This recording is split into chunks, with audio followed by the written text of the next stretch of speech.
Waalaikumsalam warahmatullahi wabarakatuh. Alhamdulillahirabbil alamin. Wassalatu wassalamu ala asyrofil anbiya'i wal mursalin sayyidina wa maulana Muhammadin wa ala alihi wa sahbihi ajmain. Yang terhormat Ibu Kepala Sekolah SD Negeri 1 Abu, yang terhormat Bapak Ibu rekan guru SD Negeri 1 Abu yang terhormat. Pertama-tama, marilah kita panjatkan puji dan syukur atas kehadiran Allah Subhanahu wa Ta'ala, yang mana berkat limpahan rahmat serta karunia Tuhan, kita semua dapat berhadir di ruangan ini dalam kegiatan diseminasi pemahaman dan penerapan budaya positif di sekolah. Salawat serta salam juga tidak lupa kita haturkan kepada junjungan kita Nabi besar Muhammad SAW, keluarga, sahabat, kerabat, serta para pengikut beliau sampai akhirnya. Perkenalkan, saya selaku pembawa acara akan membacakan susunan acara pada siang hari ini. Acara pertama, pembukaan. Acara kedua, kegiatan inti. Acara ketiga, sesi tanya jawab. Acara keempat, doa. Dan acara kelima, penutup. Untuk membuka acara pada hari ini, marilah kita bersama-sama membacakan basmalah.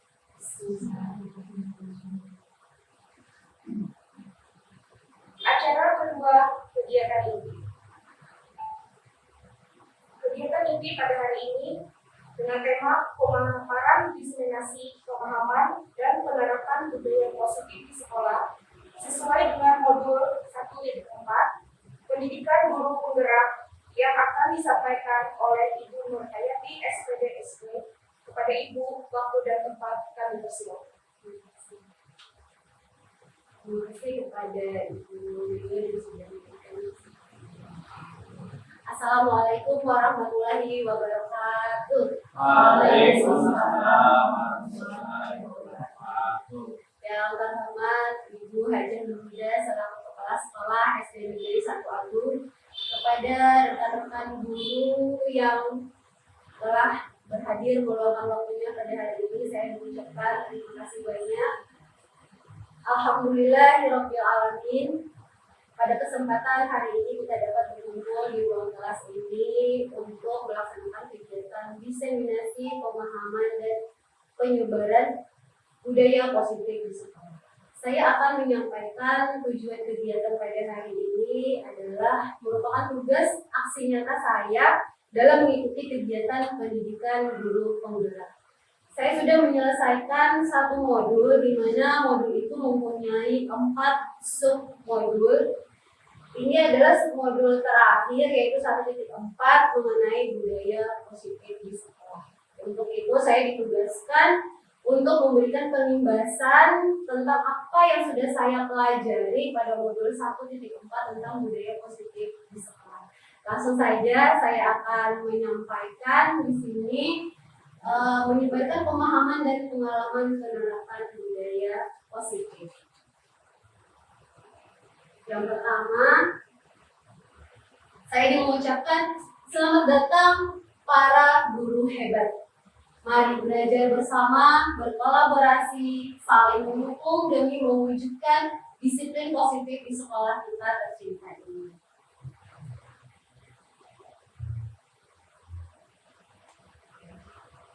Konsep utama dari budaya positif ada beberapa. Yang pertama adalah perubahan paradigma belajar, disiplin positif, kebutuhan dasar manusia, motivasi perilaku manusia, posisi kontrol restitusi, keyakinan kelas, dan segitiga restitusi.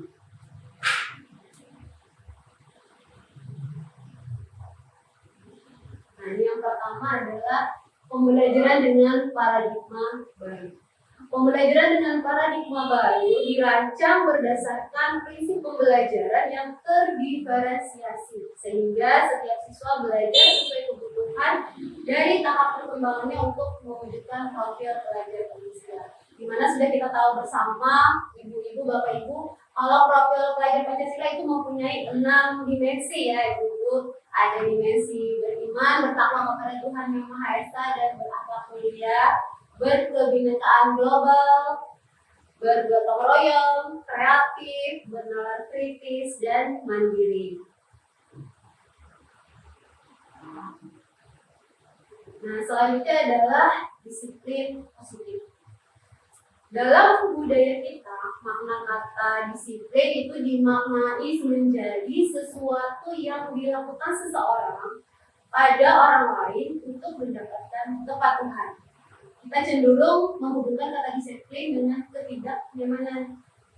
Sebagai pendidik, tujuan kita adalah menciptakan anak-anak yang memiliki disiplin diri, sehingga mereka bisa berperilaku dengan mengacu pada nilai-nilai kebajikan universal dan memiliki motivasi intrinsik atau bukan ekstrinsik. Motivasi intrinsik di sini adalah dari diri mereka sendiri, sedangkan kalau motivasi ekstrinsik itu motivasi dari luar diri mereka.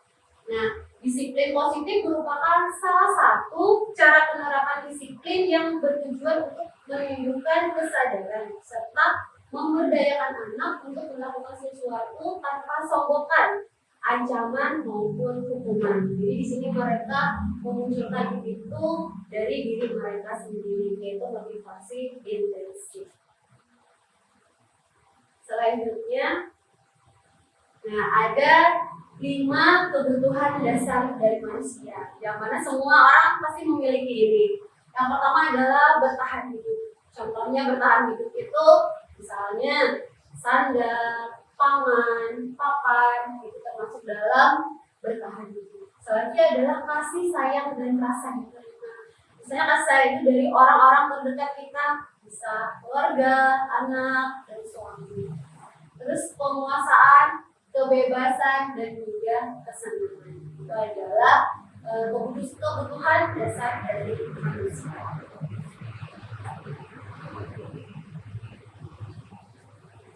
Nah, ini adalah motivasi perilaku manusia. Motivasi itu adalah merupakan dorongan yang timbul pada diri seseorang secara sadar atau tidak sadar untuk melakukan suatu tindakan dengan tujuan tertentu. Itu adalah bagian dari motivasi. Nah, di sini ada 3. Yang pertama itu motivasi itu menghindari ketidaknyamanan dan hukuman. Ini yang pertama. Nah, murid melakukan disiplin diri karena ia takut dihukum. Ini merupakan motivasi ekstrinsik dari luar, bukan dari dirinya sendiri.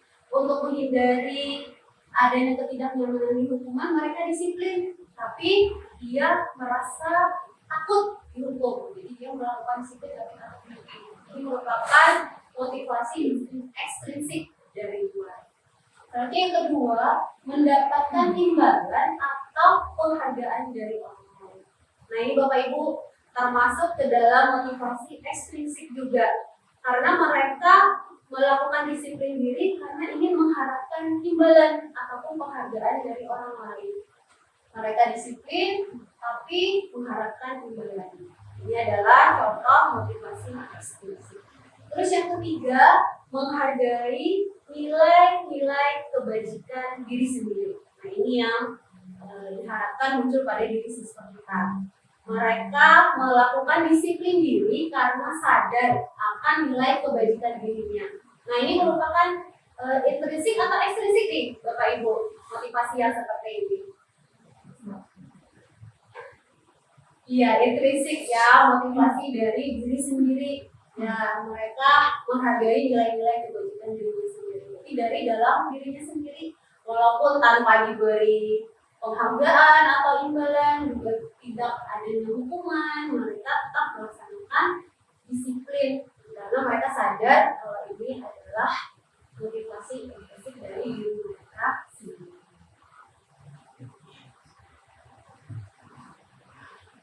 Nah, di sini selanjutnya ada konsep disiplin dengan identitas gagal. Ada hukuman dan juga penghargaan. Yang pertama, hukuman. Namanya saja hukuman, ini menyakitkan. Kalau kita mendapat pujian pasti rasanya menyakitkan. Terus tuh tidak nyaman, adanya rasa tidak nyaman. Terus murid merasa takut. Juga hukuman ini sifatnya memaksa. Selanjutnya murid juga menyembunyikan kesalahan. Yang mana di sini dia akan bersikap tidak jujur. Mungkin dia akan berbohong karena untuk menghindari hukuman tadi. Jadi dia murid menyembunyikan kesalahannya. Selanjutnya murid menjadi rendah diri. Nah itu dari efek dari hukuman. Selanjutnya ada penghargaan. Penghargaan di sini adanya penghargaan misalnya dari guru. Saya jelas.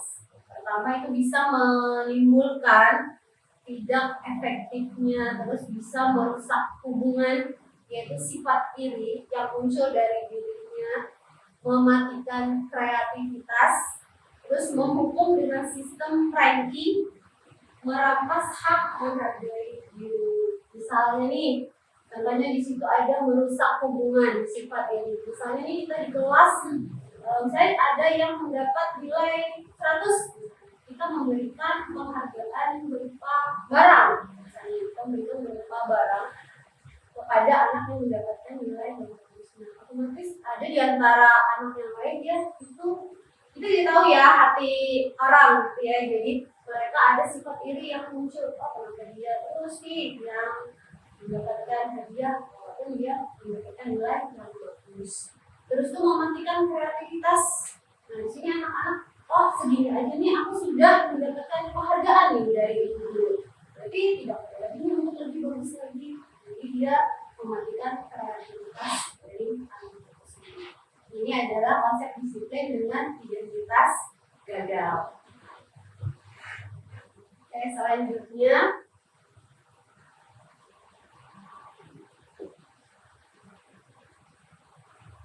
konsep disiplin dengan identitas sukses. Kalau tadi konsep disiplin dengan identitas gagal, kalau sekarang adalah konsep disiplin dengan identitas sukses.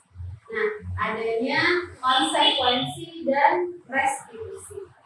Kalau adanya konsekuensi di sini adalah pengantar jangka pendek, terus itu ada perlu monitoring berkelanjutan, adanya stimulus dan respon, murid menghormati peraturan, kehilangan waktu untuk merenungi kesalahan. Maksudnya di sini, misalnya anak mempunyai kesalahan, nah saya dia tidak punya PR. Kalau dari konsekuensi, kita perlu memonitoring berkelanjutan. Jadi dia sudah tahu nih kesalahannya, jadi dia ada konsekuensi yang akan dia hadapi.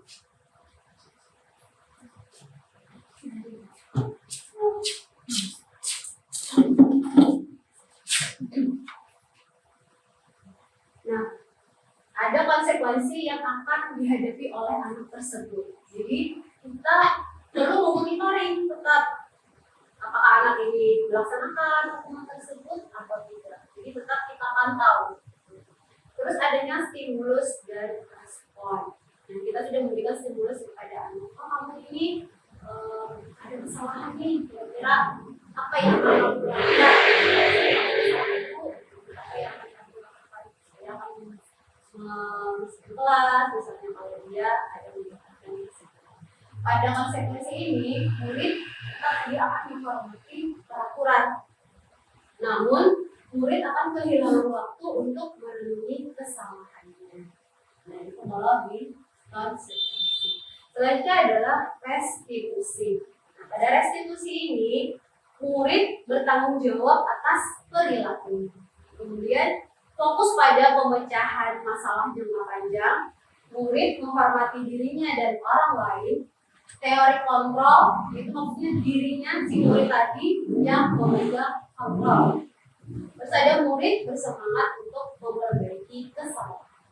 Nah, jadi dia tahu nih kesalahannya apa, jadi dia mau untuk memperbaiki kesalahannya tersebut. Terus ada teori kontrol, dirinya sendiri yang mengontrol perbuatannya nih. Kalau dia melakukan kesalahan, berarti dia tahu ini akibatnya yang akan dia lakukan atau apa yang akan dia lakukan untuk mempertanggungjawabkan kesalahannya tersebut. Selanjutnya,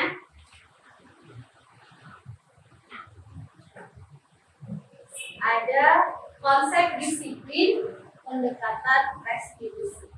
Sebuah cara menanamkan disiplin positif pada murid. Ini adalah pengertian restitusi.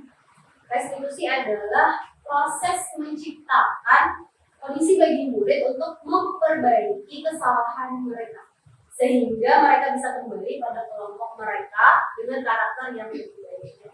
Dari ulasan 2000. Adapun ciri-ciri dari restitusi yang pertama itu adalah bukan menebus kesalahan, namun belajar dari kesalahan. Nah, anak ini bukan menebus kesalahan, tapi dia belajar dari kesalahan yang mereka lakukan. Terus yang kedua, memperbaiki hubungan. Selanjutnya adalah tawaran bukan paksaan. Berarti di sini dia tidak dipaksa untuk melakukan perbaikan dari kesalahannya. Terus itu menuntun untuk melihat ke dalam diri. Jadi anak kita sebagai guru menuntun anak tadi untuk melihat ke dalam dirinya. Kalau saya ada kesalahan ini, apa yang akan dia lakukan untuk mempertanggungjawabkan kesalahannya? Selanjutnya mencari kebutuhan dasar yang mendasari tindakan. Nah, si anak ini dia ada kebutuhan dasar dari 5 manusia tadi. Apakah dia memenuhi untuk penguasaan, apakah karena kesenangan, apakah dia untuk bertahan hidup. Nah, itu kita gali dulu terlebih dahulu. Apa kebutuhan dasar yang mendasari tindakan anak tadi berbuat kesalahan. Selanjutnya, fokus pada karakter bukan tindakan. Di sini kita ingin membuat karakter anak menjadi untuk berbudaya positif di sekolah. Yang terakhir, menguatkan dan fokus pada solusi. Di sini kita mencari solusi dari permasalahan yang dihadapi bersama-sama antara guru dengan siswa tadi bersama-sama mencari solusi dari permasalahan tersebut. Itu adalah ciri-ciri dari restitusi. Oke, selanjutnya, nah ada perbedaan di sini. Ada sebuah contoh kasus. Kasusnya di sini adalah siswa sering tidak mengerjakan PR. Jadi sering kan terjadi Bu di kelas Bapak Ibu? Sering ya terjadi. Kasusnya di sini siswa sering tidak mengerjakan PR. Ada 3, ada sebagai hukuman, adanya konsekuensi dan restitusi. Kita bisa lihat di sini.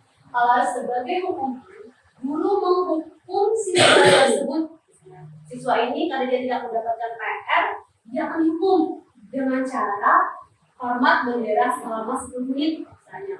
Hukumannya dia tadi karena tidak mengerjakan PR. Guru menjadi marah. Pasti kita marah ya, karena murid tadi tidak mengerjakan PR. Dan murid menjadi takut. Itu yang dia rasakan. Dia takut mendapat hukuman. Nah, ini dari sini. Tapi kalau di konsekuensi, guru memberikan konsekuensi kepada siswa untuk mengerjakan PR-nya saat istirahat atau dikerjakan sebanyak 3 kali lipat. Nah, ini misalnya ada konsekuensi kepada siswa atau sanksi yang dia lakukan karena tidak mengerjakan PR. Ditugaskan lagi dia mengerjakan PR-nya saat istirahat di sekolah. Otomatis anak tadi tidak istirahat ya, karena dia mengerjakan tugas tadi. Nah, yang terjadi guru tegas dan siswa menghormati peraturan. Nah, tapi di sini masih ada unsur keterpaksaan ya, Bapak Ibu, karena ini masih ada sanksi atau konsekuensi.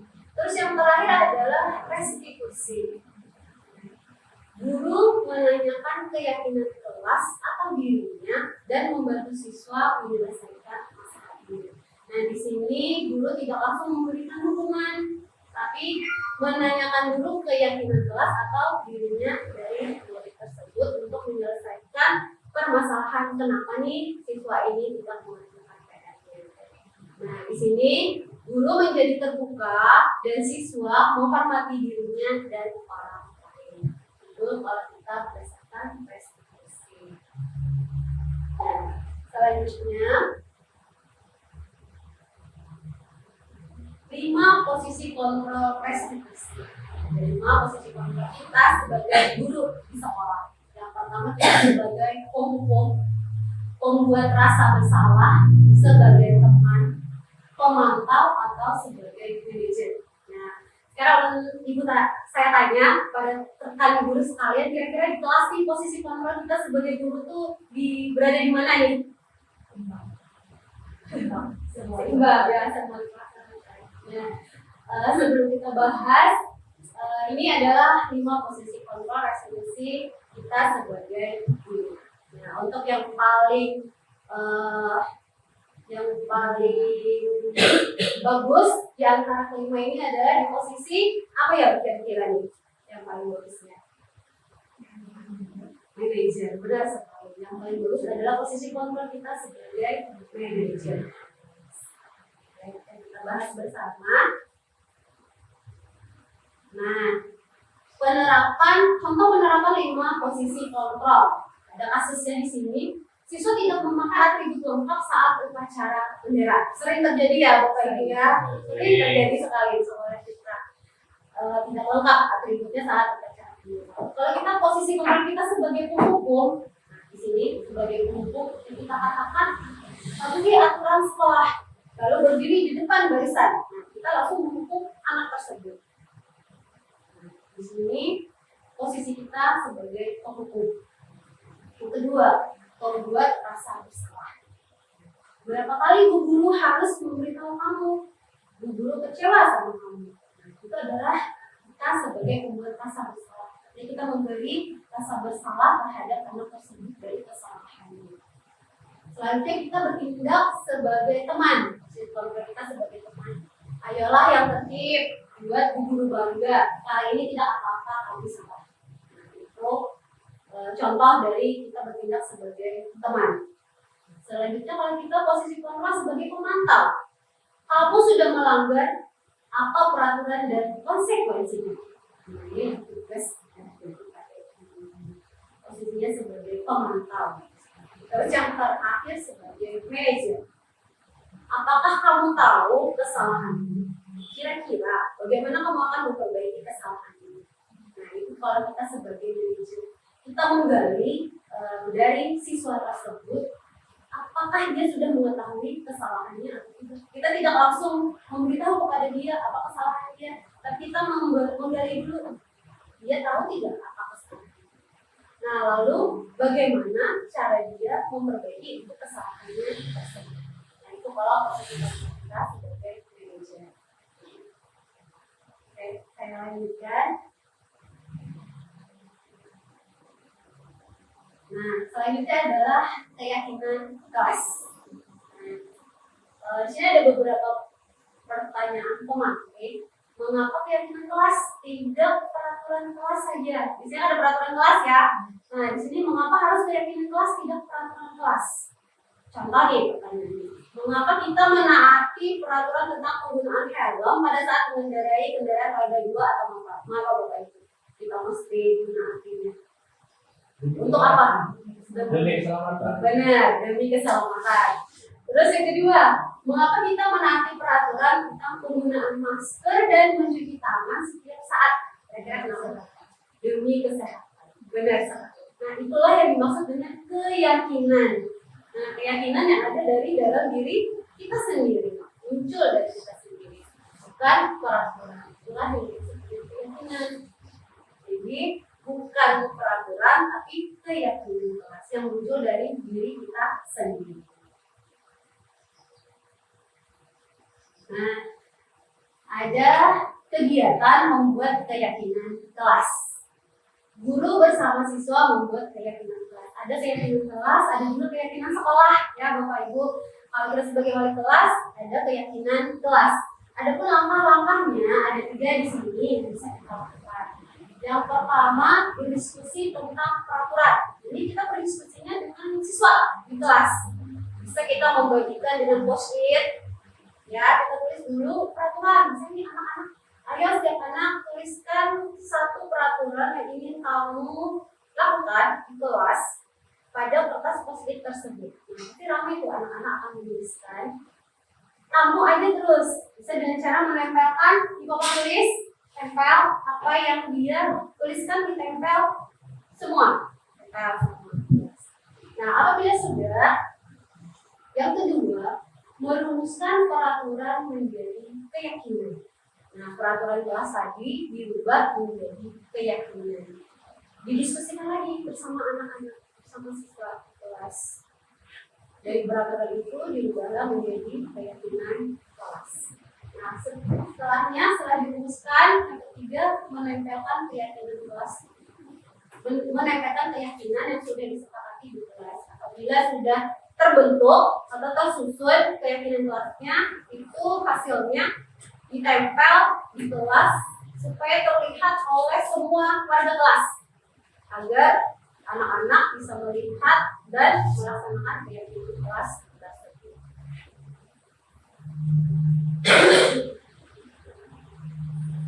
Nah, tadi ada langkah-langkahnya. Sekarang ini adalah bagaimana pembentukan keyakinan kelas. Ada beberapa cara kita membentuk keyakinan kelas. Yang pertama, lebih abstrak dari peraturan, yaitu lebih inti dari peraturan. Yang kedua, berupa pernyataan universal, artinya bersifat umum pernyataannya. Terus dibuat dalam bentuk positif. Nah, misalnya nih, anak-anak tadi menulis jangan membuang sampah sembarangan. Nah, dia pasti ada tulis seperti itu ya, jangan membuang sampah sembarangan atau jangan datang terlambat ke sekolah. Nah, untuk keyakinan kelas dibuat dalam bentuk positif. Untuk kata jangan itu sebaiknya dihindari atau dihilangkan. Nah, jadi dalam keyakinan kelas kita itu jangan ada kata jangan. Misalnya, jangan membuang sampah sembarangan. Berarti kita ubah nih kata-kata tersebut. Benar sekali. Buanglah sampah pada kata jangan itu dihindari atau dihilangkan. Kita merubah dalam bentuk positif. Selanjutnya, sedikit saja agar mudah diingat. Jadi yang terlalu banyak ya Bapak Ibu kalau membuat keyakinan kelas. Kata-katanya sedikit saja, tetapi mudah diingat dan mengena kepada siswa. Selanjutnya sesuai dengan kondisi kelas dan sekolah agar mudah diterapkan. Jadi disesuaikan dengan kondisi kelas kita dan juga sekolah. Yang terakhir, semua warga kelas atau sekolah dilibatkan saat membuat keyakinan kelas tersebut. Jadi semua warga kelas itu dilibatkan. Jadi bukan hanya beberapa orang siswa aja nih, misalnya siswanya 20, yang diikutkan cuma 5 aja. Jangan ya, tapi semua siswa yang ada di kelas tersebut kita ikutkan. Karena ini kita bahas bersama-sama antara guru dengan siswa. Ya, ini adalah pembentukan keyakinan kelas. Contoh keyakinan kelas. Nah, ini kemarin saya sudah membuat keyakinan kelas di kelas 5B. Ini kami ada 5 keyakinan kelas. Ada saling menghormati, menjaga kebersihan, disiplin waktu, berbicara dengan sopan dan saling menghormati. Nah, kalau di kelas Bapak Ibu bisa berbeda mungkin dengan kelasnya, karena ini tergantung dari kesepakatan bersama dengan siswa-siswa yang ada di kelas kita. Ini sebagai contoh saja ya Bapak Ibu ya. Nah, ada segitiga restitusi. Ini adalah segitiga restitusi. Ada 3 tahapan dalam segitiga restitusi, yaitu ada menstabilkan identitas, validasi kebutuhan, dan menanyakan keyakinan. Yang pertama adalah menstabilkan identitas. Kita semua akan melakukan hal terbaik yang bisa kita lakukan. Nah, ini adalah contoh beberapa pertanyaan yang bisa kita tanyakan kepada siswa yang ada mengalami permasalahan misalnya di kelas, antara itu dia apakah karena sering datang terlambat ke sekolah atau sering tidak mengerjakan PR. Bisa kita panggil dengan melaksanakan segitiga restitusi melalui 3 tahapan.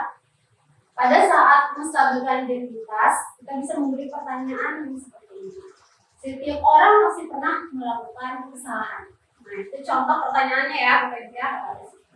Terus kamu bukan satu-satunya yang pernah melakukan ini. Nah, jadi kita tidak langsung menanyakan kesalahan siswa, tapi kita menstabilkan identitas dulu. Jadi kita tanyakan dulu pertanyaan yang seperti ini. Itu langkah pertama.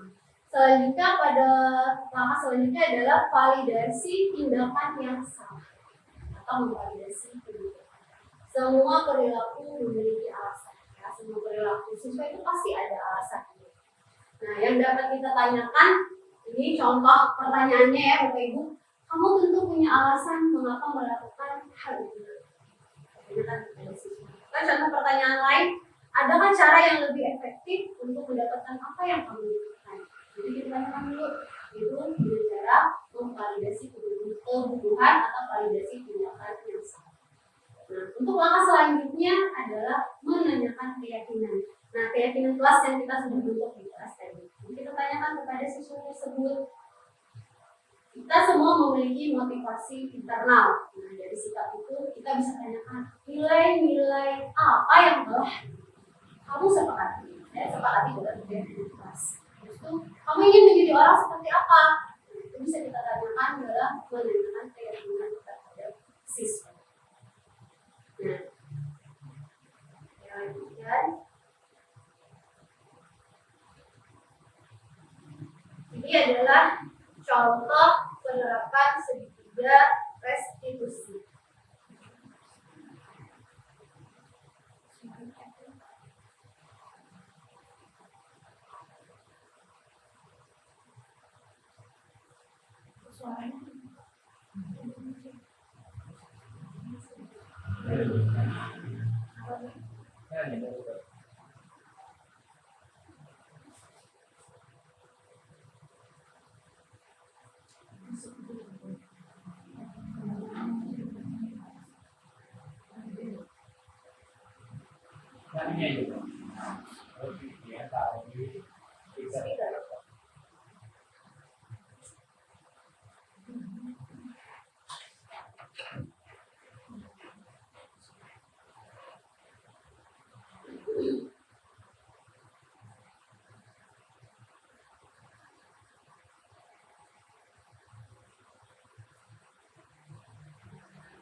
Ya.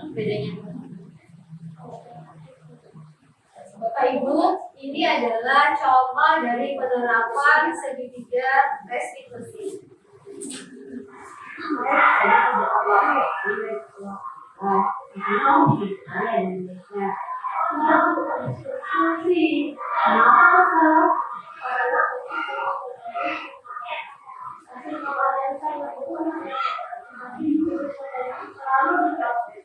Oh begitu, segera kalau kamu merasa marah, kalau ibu ada di sisi kamu, jangan ya. Iya betul. Lalu apa yang kamu lakukan pada Krisna? Saya marah bu, saya maki-maki Krisna, atau pada saya ngobrol dengan oh begitu, pasti kamu begitu itu adalah dia. Iya.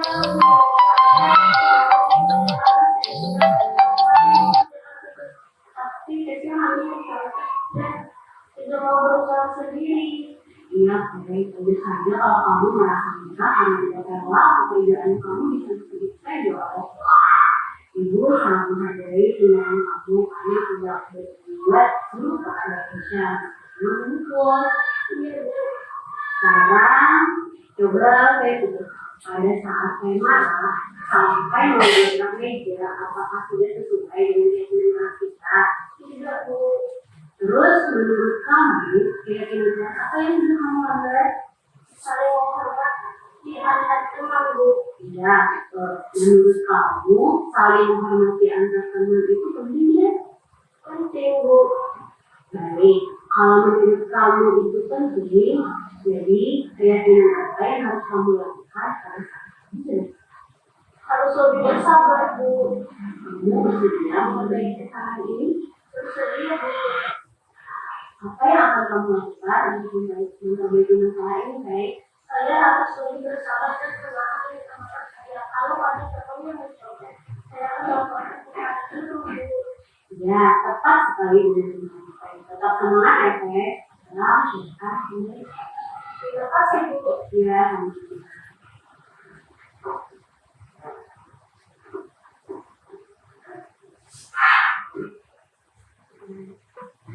Selanjutnya ada contoh penerapan segitiga restitusi untuk kasus yang kedua. Aida, tadi itu mendengar laporan dari Bupet, tapi kamu tidak dalam kemampuan ya? Iya, Bu. Menurut itu kamu sudah berapa kali? Dari kamu itu baru kali kan? Baik, Aida. Berbuat kesalahan itu manusiawi dan sekarang aku pernah berbuat jadi kita bisa belajar itu dan berusaha untuk belajar Aidan bukan sama ya. Nah, sekarang ibu mau Aidan sering terlambat pasti punya alasannya. Nah, tapi sering terlambat ke sekolah.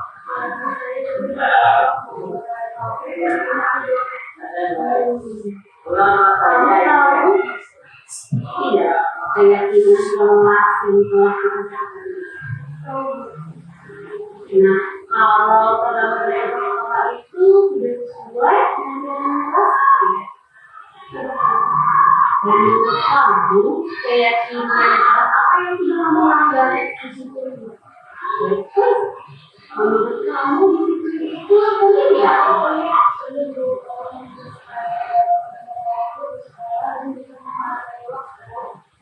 Menghargai waktu itu penting bermanfaat bagi mereka. Seperti dapat menghargai orang lain, ada sekeliling kita, pekerjaan yang jadi tidak menumpuk, dan kita juga dapat menghasilkan berbeda. Ya, Bu, saya memang sudah selesai dengan saya iya, dan kita yang sangat baik sudah melakukan dan minta maaf. Menurut kamu, apa yang kamu lakukan supaya tidak dapat merugikan itu? Saya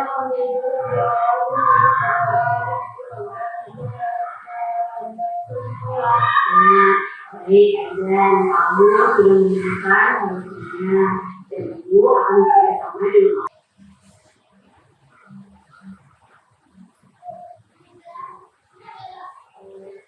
Dalam penerapan program disiplin positif, hendaknya guru memiliki standar kepribadian profesional dan sosial yang baik, di mana guru mampu berefleksi pada posisi kontrolnya saat ini. Bagaimana perjalanan dirinya sebagai seorang among posisi manajer yang menuntun murid-murid menjadi insan yang mandiri, merdeka, dan bertanggung jawab. Standar nasional. Semoga sesi belajar kita hari ini membawa manfaat sehingga dapat mewujudkan pelajar berprofil Pancasila. Salam merdeka belajar. Demikian yang bisa saya sampaikan.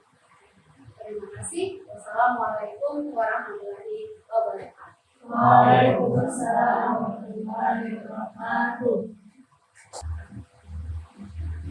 Terima kasih kepada Ibu Mariati SPSD yang mana telah memberikan ini.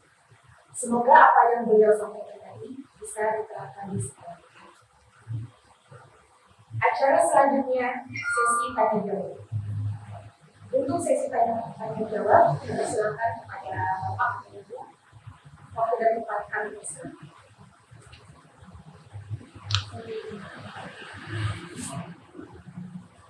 Assalamualaikum warahmatullahi wabarakatuh. Terima kasih atas kesempatannya. Selanjutnya saya mewakili kepada sekolah dan seluruh saya ingin bertanya mengenai materi yang telah disampaikan oleh Ibu Mariati selaku calon guru muda. Pada pemaparan yang Ibu sampaikan, saya melihat konsep disiplin dengan identitas gagal ya. Biasanya di dalam proses pembelajaran itu saya selaku guru sering melakukan memberikan penghargaan terhadap peserta didik. Secara verbal ya, secara verbal seperti memberikan pujian terhadap peserta didik. Jadi pertanyaan saya di sini, apakah perilaku memberikan pujian terhadap peserta didik tersebut merupakan identitas gagal? Itu saja pertanyaan saya. Pertanyaannya saya ucapkan terima kasih.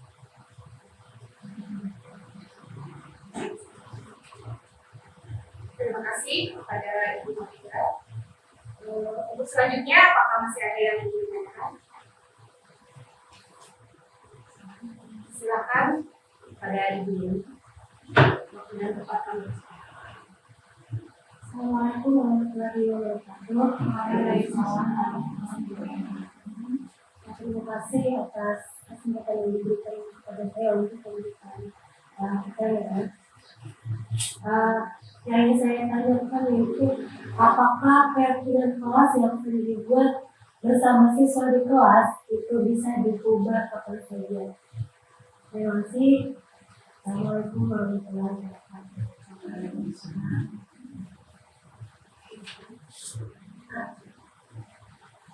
Terima kasih untuk Ibu ini. Selanjutnya kami persilakan kepada Ibu Nurhayati SPTSD untuk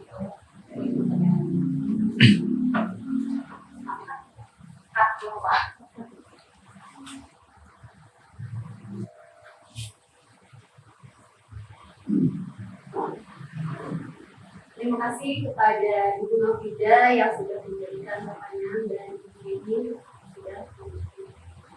Saya ingin menjawab pertanyaan yang pertama yang sudah ditanyakan oleh Ibu Mafida tentang pemberian penghargaan terhadap siswa secara verbal. Memang sering kita lakukan memberikan penghargaan terhadap siswa atas prestasi yang mereka lakukan dengan cara penghargaan secara verbal atau pujian. Bisa kita, oh hebat, bagus. Itu tidak termasuk dalam identitas gagal karena memberikan pujian itu termasuk memberi motivasi atau apresiasi terhadap prestasi yang dilakukan oleh siswa. Jadi itu tidak termasuk identitas gagal. Jadi itu termasuk motivasi yang baik yang kita berikan terhadap siswa. Yang dimaksud di sini identitas gagal itu adalah pemberian penghargaan berupa barang. Nah, itu yang termasuk dalam identitas gagal. Jadi kita memberikan, kalau hanya memberikan pujian, motivasi atau apresiasi itu tidak apa-apa. Jadi kalau yang berupa barang atau hadiah, nah itu yang bisa menyebabkan dalam identitas gagal. Apakah bisa diterima Ibu? Nah, selanjutnya untuk pertanyaan kedua, kayak Ibu Yeni tadi, apakah keyakinan kelas itu bisa dirubah? Ya. Nah, kalau keyakinan kelas itu yang sudah disepakati bersama siswa, misalnya kita buat keyakinan kelas itu di awal tahun. Nah, di awal tahun kita membuat keyakinan kelas kita bersama anak-anak. Nah, itu bisa dirubah. Nah, menyesuaikan kondisi kelas kita. Jadi bisa juga tidak mesti wajib tidak dirubah ya Bu ya. Jadi bisa dirubah kapanpun sesuai dengan kondisi yang ada di kelas kita. Misal anak melakukan kesalahan, kita menanyakan keyakinan kelas apa nih yang tidak kamu langgar? Ternyata tidak ada di keyakinan kelas yang sudah kita buat. Nah, jadi kita bisa merubah keyakinan kelas tersebut sesuai dengan keadaan atau kondisi kelas kita. Saya kira demikian. Apakah sudah disebut? Terima kasih kepada teman-teman yang sudah memiliki pertanyaan. kepada Bapak Ibu rekan guru, apakah ada yang ingin ditanyakan? Pertanyaan yang pertama kami mintakan kepada Ibu Naya. Kami gunakan waktu dan tempat dipersilakan. Terima kasih. Assalamualaikum warahmatullahi wabarakatuh. Baiklah, perkenalkan nama saya Martiana dari rekan guru. Terima kasih saya ucapkan kepada moderator dan kepada Ibu Nurhayati selaku calon guru penggerak atas kesempatannya untuk saya bertanya. Pertanyaan saya adalah, pada pemaparan materi konsep disiplin dengan identitas gagal tadi, apakah memberikan penghargaan secara verbal seperti memberikan pujian terhadap murid itu termasuk dalam identitas gagal? Itu saja kiranya ingin saya tanyakan. Saya kembalikan kepada moderator. Wassalamualaikum warahmatullahi wabarakatuh. Waalaikumsalam warahmatullahi wabarakatuh. Terima kasih kepada Ibu Nana. Kepada Ibu Nurhayati, apakah mau langsung dijawab atau langsung tentang pemilu? Pertanyaan kedua kepada Ibu Nini waktu mendengarkan tersebut. Terima kasih. Assalamualaikum warahmatullahi wabarakatuh. Waalaikumsalam warahmatullahi wabarakatuh. Terima kasih kepada moderator yang sudah memberikan kesempatan pada saya untuk bertanya kepada Ibu Nurhayati sebagai guru penggerak. Di sini saya ingin melihat sebagai rekan dulu ingin memberikan pertanyaan dari pemaparan Ibu Nurhayati yang tadi sudah dijelaskan ya. Di sini ada permasalahan misalkan apabila di kelas itu ada satu anak yang selalu mengulang kesalahan yang sama. Meskipun kita sebagai guru sudah mencoba beberapa kali atau beberapa posisi kontrol sebagai penghukum sudah, kemudian membuat rasa bersalah juga sudah, tapi anak tersebut tetap selalu mengulang hal yang sama. Nah, dari sini pertanyaannya, bagaimana cara kita untuk mengatasi permasalahan tersebut agar anak tidak selalu mengulang kesalahan yang sama? Mungkin itu saja yang ingin saya tanyakan. Mohon kiranya diberi tanggapan. Terima kasih. Assalamualaikum warahmatullahi wabarakatuh. Terima kasih kepada Ibu. Pertanyaan selanjutnya dipersilakan kepada Ibu. Assalamualaikum warahmatullahi wabarakatuh. Waalaikumsalam warahmatullahi wabarakatuh. Terima kasih atas kesempatan yang diberikan sebenarnya. Adapun ada yang yaitu tentang keyakinan kelas. Apakah keyakinan kelas yang ada bersama siswa itu bisa diulang apa saja? Saya yang dapat saya katakan diskusi. Assalamualaikum warahmatullahi wabarakatuh. Waalaikumsalam warahmatullahi wabarakatuh. Terima kasih kepada Ibu Yeni. Jadi di sini ada 3 pertanyaan. Yang pertama pertanyaan dari Ibu Nana. Guru memberi penghargaan secara verbal seperti memberi pujian terhadap murid. Apakah itu termasuk dalam disiplin dengan identitas gagal? Kemudian pertanyaan kedua.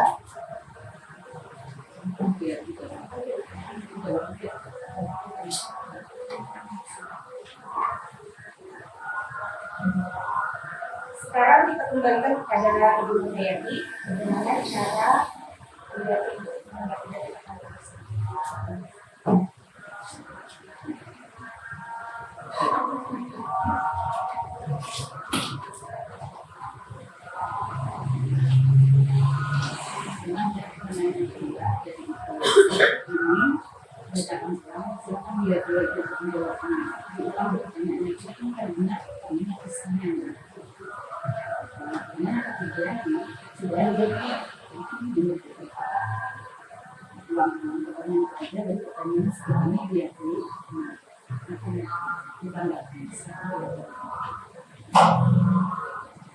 Terima kasih kepada Bapak Ibu teman guru yang sudah ini memberi pertanyaan. Ternyata banyak juga ya pertanyaannya, ada 3 pertanyaan. Terus saya akan mencoba menjawab pertanyaan dari Ibu Nana jadi tentang konsep disiplin dengan identitas gagal ya Bu Nana tadi ya. Itu Ibu memberi penghargaan secara verbal. Nah, dalam konsep disiplin dan identitas gagal ada guru memberi penghargaan secara verbal. Nah, kalau memberi penghargaan secara verbal itu melalui kata-kata ya yang kita ucapkan oleh seorang guru terhadap siswa. Misal dengan memberikan pujian, ya, pujian kepada siswa itu memperoleh prestasi atau nilai yang bagus. Nah, kita memberikan motivasi secara verbal. Saya dengan wah bagus nih, dapat nilai 100. Ya. Nah, itu termasuk identitas gagal, tapi itu termasuk motivasi yang bagus atau apresiasi terhadap siswa agar dia mempunyai semangat untuk lebih baik lagi dia dalam belajarnya. Jadi itu termasuk ujian itu bukan identitas gagal, tapi dia motivasi, ya, motivasi dan apresiasi agar lebih semangat lagi untuk belajar. Jadi dia termotivasi dalam dirinya muncul sendiri. Jadi walaupun tanpa ada penghargaan berupa barang, nah kalau penghargaan berupa barang kita berikan, nah itu yang termasuk dalam identitas gagal. Tapi kalau hanya pujian saja, wah bagus nih, nilainya lebih semangat lagi ya ibu dalam belajarnya. Nah itu motivasi saya, itu termasuk bagus buat anak kita. Tapi kalau berupa barang nih, ibu memberikan saya yang mendapat nilai 100 jadi kita kan ulangan nih kelas. Nanti anak ibu kalau ada yang mendapat nilai 100 akan ibu berikan hadiah. Berupa barang ibu ya, berupa barang. Ibu akan memberikan misalkan pulpen. Nanti yang saya dapat 100 akan mendapatkan pulpen ini. Dia termotivasi sih dalam dirinya, tapi motivasinya itu ingin mendapatkan barang tersebut. Nah, tidak ada motivasi dari dalam dirinya sendiri. Ibaratnya kalau motivasi dalam diri sendiri tadi apa Bapak Ibu? Intrinsik atau ekstrinsik? Intrinsik. Nah, itu dari dalam dirinya sendiri. Kalau berupa hadiah tadi itu adalah motivasi ekstrinsik dari luar keinginan dirinya mendapatkan barang itu atau hadiah tersebut. Jadi dia termotivasi. Nah, itulah yang termasuk dalam identitas gagal. Ya, jadi boleh ya Bapak Ibu di kelas itu memberikan motivasi terhadap anak atau apresiasi terhadap anak itu boleh dibolehkan. Yang tidak boleh tadi yang berupa barang, ya, yang berupa barang. Kira-kira nih Bapak Ibu pernah nggak melakukan hal itu di kelas? Pernah ya Bapak Ibu ya. Tapi yang berupa barang ya pernah berupa makanan snack. Oh, snack gitu ya. Itu juga berupa barang ya Bapak Ibu, jadi tidak boleh. Itu termasuk dalam identitas gagal. Jadi kita sebaiknya untuk memotivasi anak, padahal ya kita bagus ya Bu ya, ingin memberikan barang agar motivasi anak itu lebih meningkat dalam belajar. Padahal itu tidak bagus untuk anak didik kita. Ada sisi negatif yang akan muncul dari dalam dirinya. Contoh kemarin Mas Bu. Contohnya akan menimbulkan rasa iri dari teman-temannya. Nah, ini mendapatkan hadiah dari ibu nih. Oh, dia terus nih yang dapat.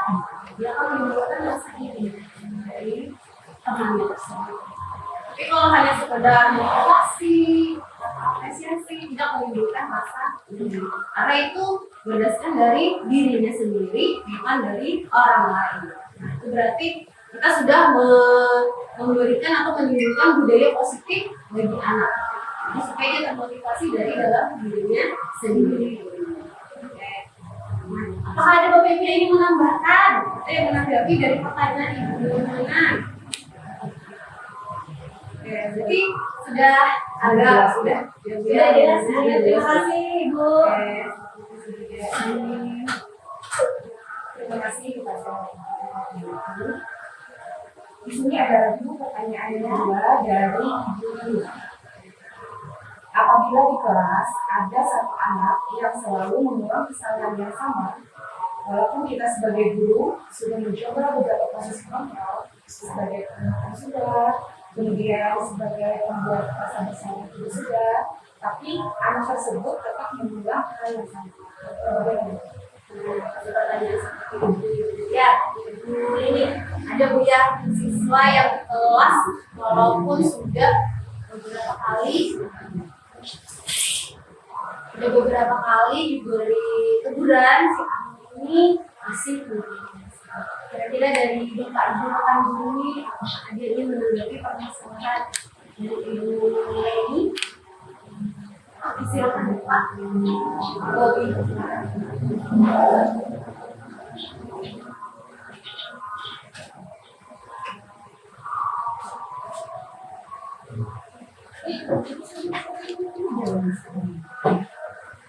Assalamualaikum warahmatullahi wabarakatuh. Waalaikumsalam warahmatullahi wabarakatuh. Perkenalkan, nama saya Budi Darman, rekan dari IDIATI, calon guru penggerak.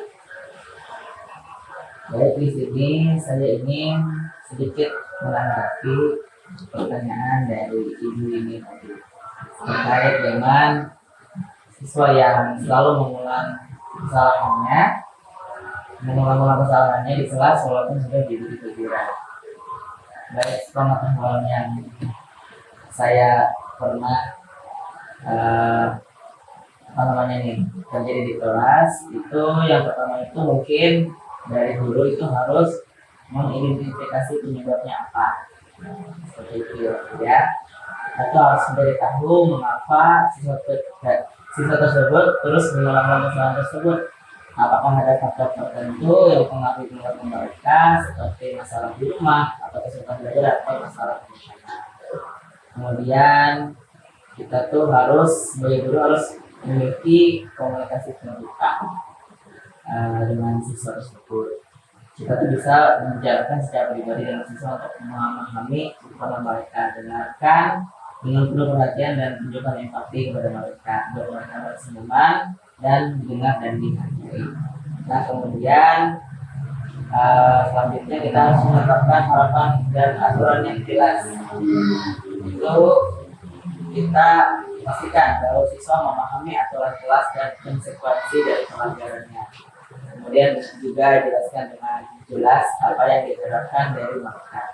Kemudian sepengetahuan saya juga, kita itu harus memberikan konsekuensi yang tepat, seperti terapkan konsekuensi yang sesuai dengan konsisten untuk kesalahan yang diulang, konsekuensi yang harus mendidik dan bukan semata-mata hukuman. Misalnya jika ada siswa yang tidak di kelas, mereka bisa diberi tugas tambahan dan mengarah pada refleksi tentang perilaku mereka tersebut. Kemudian menurut saya juga harus memberikan dukungan dan bimbingan. Kita harus membantu siswa mengembangkan strategi untuk mengatasi kesulitan apa yang mereka rasakan. Ini bisa termasuk teknik manajemen tentang keterampilan sosial dan dukungan akademis tambahan. Dan yang terakhir mungkin kalau masih saja kita bisa melibatkan orang tua, komunikasikan dengan orang tua, wali siswa untuk bekerja sama dengan mendukung perubahan perilaku. Nah, ini bisa termasuk pertemuan tatap muka atau komunikasi rutin tentang perkembangan siswa. Menurut saya itu saja, Bu. Terima kasih atas perhatiannya. Assalamualaikum warahmatullahi wabarakatuh. Makin atas dulu ini. Bagus sekali Pak Bobi nih. Berarti Pak Bobi ini sudah menerapkan segitiga restitusi di kelas Pak Bobi ini berarti. Tanpa sadar atau sudah tahu Pak ini tentang segitiga restitusi ini? Ya, Bu. Bagus ya. Berarti Bapak ini tanpa sadar beliau sudah melakukan segitiga restitusi di kelas. Nah, benar ya Ibu, Bapak Ibu. Apabila ada anak yang mempunyai permasalahannya seperti itu lainnya, dia itu selalu mengulang kesalahan yang sama, itu aja ya sama. Maka Ibu Leni sudah sebagai penghukum sudah ya Bu Leni ya, tapi dia paham itu cuma 1-2 kali aja ya Bu Leni ya, terjadi lagi kesalahan yang sama. Terus tuh Ibu Leni sudah memposisikan sebagai apa tadi Bu Leni artinya? Memberi rasa bersalah, iya sih. Nah, dia sudah memberi rasa bersalah. Berarti dari 5 posisi kontrol, Ibu Leni sudah menjalankan beberapa posisi kontrol sebagai guru. Ternyata anak itu masih melakukan hal yang sama. Tapi dalam posisi kontrol kita sebagai guru yang paling bagus itu dia sebagai manajer. Jadi kita harus bersikap sebagai manajer di kelas. Jadi kita harus mendidik anak, kita memberikan contoh yang baik. Nah, ternyata kita sudah merubah posisi kontrol kita tadi, ternyata anak itu masih saja. Nah, itu bisa kita ajak anak tersebut berdiskusi dengan seperti yang diceritakan Bapak tadi, Bobby tadi di kelas. Beliau sudah mulai menerapkan adanya segitiga restitusi. Ya. Nah, bisa saya tampilkan kembali segitiga restitusinya. Di sini.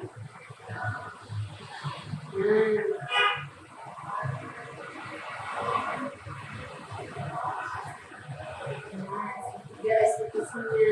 Kalau anak masih mengulang kesalahan yang sama, kita ajaklah anak tersebut berbicara, kita saling berkomunikasi tadi Pak ya, komunikasi dulu dengan anak tersebut. Bisa kita ajak dia kantor, misalnya. Jadi kita ngomong berdua dengan anak tersebut. Bisa kita lakukan di namanya segitiga restitusi. Ada 3 langkah segitiga restitusi. Yang pertama dengan cara menstabilkan identitas, validasi kebutuhan dan menanyakan keyakinan. Tadi Pak ya, ada menanyakan keyakinan. Berarti Bapak sudah menerapkan keyakinan kelas ya, kelas Bapak berarti sudah ada. Nah, dari segitiga restitusi ini kita bisa memperoleh apa nih solusi dari permasalahan anak tadi. Mengapa dia melakukan kesalahan yang sama? Jadi kita bisa menggunakan langkah-langkah dari segitiga restitusi. Ini tidak mesti ini dulu ya, bisa secara acak boleh melakukannya, tapi bisa secara berurutan juga bisa. Jadi menstabilkan identitas, kita bisa menanyakan setiap anak, kan dia punya kesalahan tuh. Setiap orang pasti pernah melakukan kesalahan. Jangan langsung dimarahi ya, boleh ya. Kalau dipanggil anaknya jangan langsung dimarahi dia. Tapi ibu tanyakan dulu. Setiap orang yang punya kesalahan memang pernah melakukan kesalahan ya, atau mau bukan satu-satunya yang pernah melakukan hal ini. Jadi ditanya dulu, kita stabilkan dulu identitas. Terus itu yang kedua, validasi kebutuhan. Kebutuhannya apa? Misalnya kamu tentu punya alasan mengapa melakukan hal ini. Jadi boleh ditanya dulu anaknya ya, kemudian dulu kenapa nih kamu selalu melakukan kesalahan yang sama? Jadi dia bercerita, pasti anak dia bercerita mengapa hal itu bisa terjadi. Apa dia selalu mengulang kesalahan yang sama? Jadi dia bercerita. Jadi kita tanya misalnya, adakah cara yang lebih efektif mendapatkan apa yang kamu butuhkan? Misalnya kebutuhan manusia itu ada 5 kalau tidak salah, misalnya apakah dia aman atau apakah dia melakukan kesalahan yang sama itu ingin minta perhatian dari ibu misalnya, itu bisa karena itu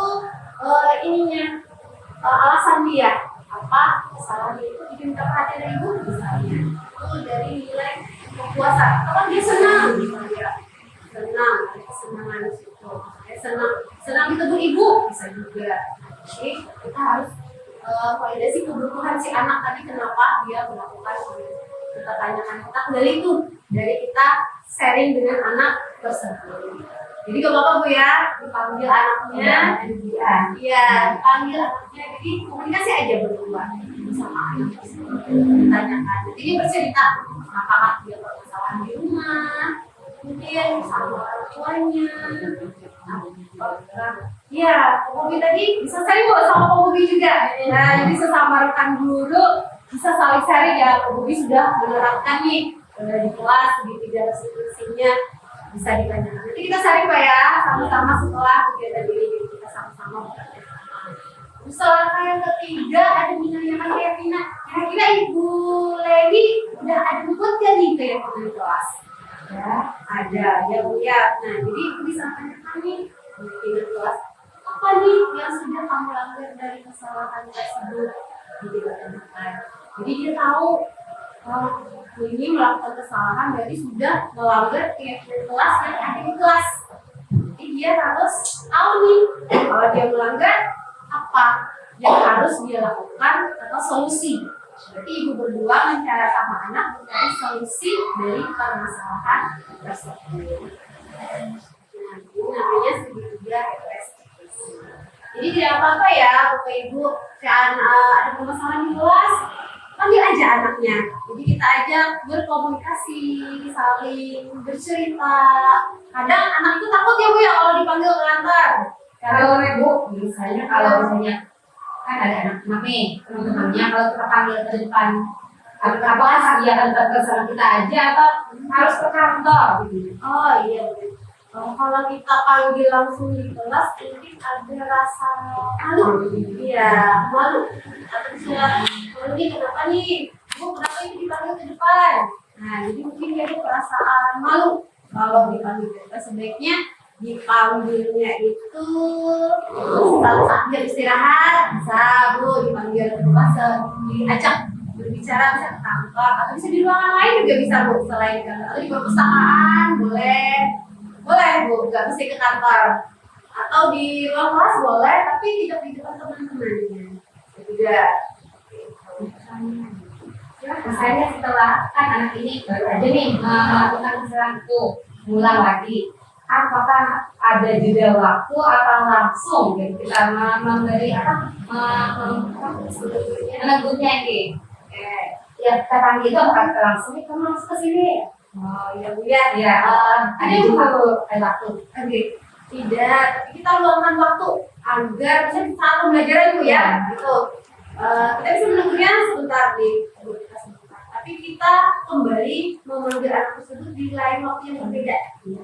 Ada waktu lah. Iya, ada waktu yang berbeda. Agar kita bisa mendengarkan nih apa cerita dari dia. Kalau secara langsung kan mungkin dia ada perasaan malu bercerita di depan teman-temannya. Jadi kita luangkan waktu lah buat anak kita bisa di saat istirahat sebentar kita panggil dia untuk saling bercerita sama kita agar dia mau mengeluarkan unek-uneknya di dalam hati. Kalau di depan teman-teman dia mungkin merasa malu nantinya. Bisa ya? Masih baik Bu, di sini ada pertanyaan juga dari ibu. Keyakinan kelas bisa diubah atau dievaluasi untuk memastikan bahwa keyakinan kelas tersebut masih relevan. Jika terjadi perubahan kondisi, tapi keyakinan kelas itu harus diubah atau seperti perbandingan.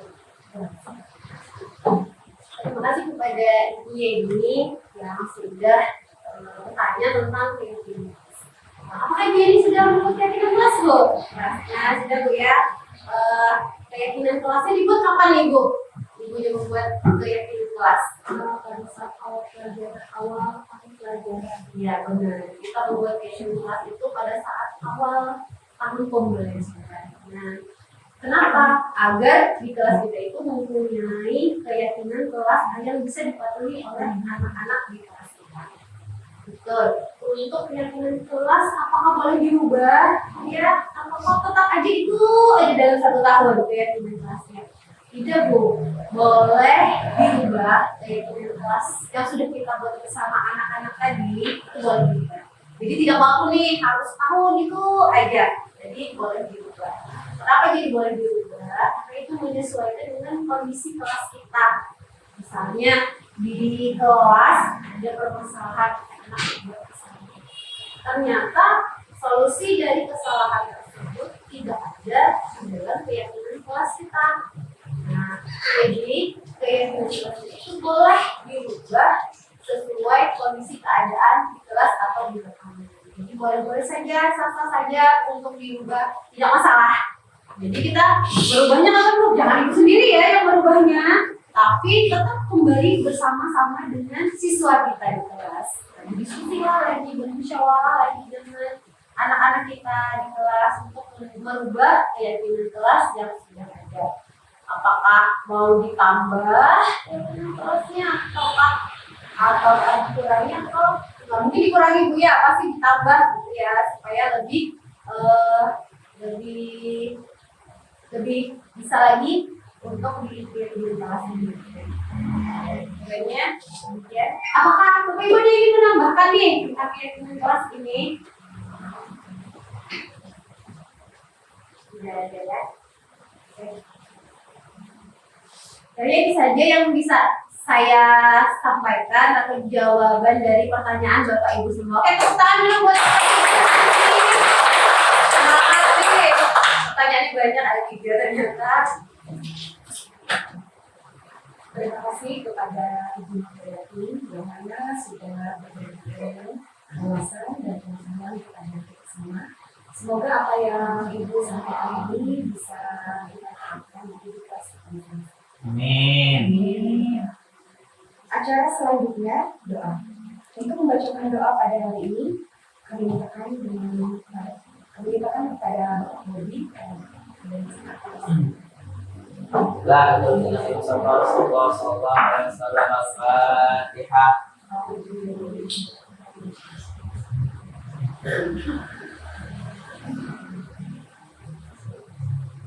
Amin amin. Bismillahirrahmanirrahim. Alhamdulillahirabbil alamin. Assalatu wassalamu ala asyrafil anbiya'i wal mursalin sayyidina wa maulana Muhammadin wa ala alihi wa sahbihi ajma'in.